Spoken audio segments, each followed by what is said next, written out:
আসসালামু আলাইকুম ওরহমতুল্লাহি ওবারাকাতুহু। প্রিয় মুসলিম ভাই বোনেরা, আপনারা আমার আজকের আলোচনা যে যেখান থেকে শুনছেন সকলকে মোবারকবাদ ও সালাম। আসসালামু আলাইকুম। আজকের টপিক হচ্ছে রসুলে পাক সাল্লাল্লাহু আলাইহি ওয়াসাল্লামের নাম শুনে বৃদ্ধা আঙ্গুলির মাথায় চুমু খেয়ে চোখে লাগিয়ে দেওয়া।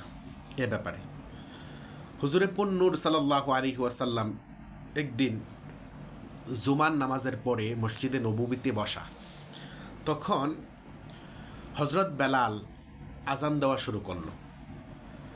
যখন আশহাদু আন্না মুহাম্মাদ রাসূলুল্লাহ এই শব্দটি আসলো, বাক্যটি আসলো, তখন হজরত আবু বকর সিদ্দিক রাদিয়াল্লাহু তাআলা আনহু তিনি কুররাতা আইনি বিকা ইয়া রাসূলুল্লাহ সাল্লাল্লাহু আলাইহি ওয়াসাল্লাম বলে এই বৃদ্ধাঙ্গুলিতে চুমু দিয়ে চোখে লাগিয়ে দিলেন।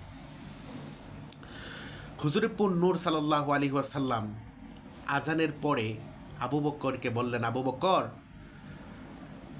এই কাজটি তোমার পরে যারা যারা করবে মহব্বতের সাথে এবং এই বাক্যটি বলে, আল্লাহ রাব্বুল আলামিন তার জীবনের সমস্ত গুনাহ মাফ করে দিবেন। বলেন সুবহানাল্লাহ। এরপরে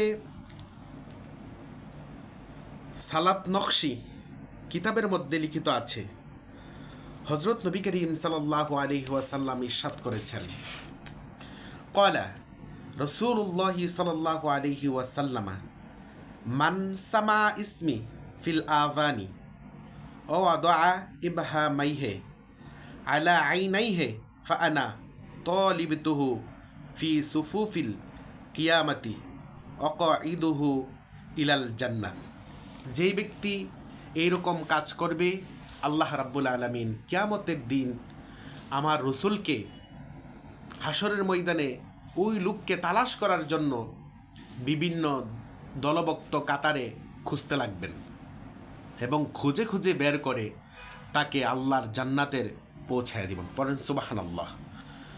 প্রিয় দেশবাসী, মুসলিম ভাইয়েরা, এটি ইমাম আবিদিন শামী ফতোয়ায়ে শামীতে পুরনো ছাপ 370 পৃষ্ঠাতে তিনি লিখেছেন। ফতোয়ায়ে শামীতে এই বিষয়টি এসেছে।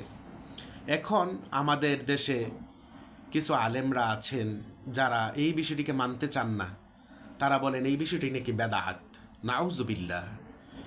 যারা মহব্বতের সাথে রসুল পাক সাল্লাল্লাহু আলাইহি ওয়াসাল্লামের এই মহব্বতের সাথে নাম শুনে চুম্বন খেয়ে চোখে লাগাবে, তার কোনো দিন চোখে কুষ্ঠরোগ হবে না, তার চোখ অন্ধ হবে না। তাহলে আজ থেকে আমরা এই আমলটি সকল মুসলিম ভাই বোনেরা করার চেষ্টা করব।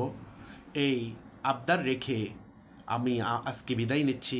আসসালামু আলাইকুম ওয়া রাহমাতুল্লাহি তাআলা ওয়া বারাকাতুহু।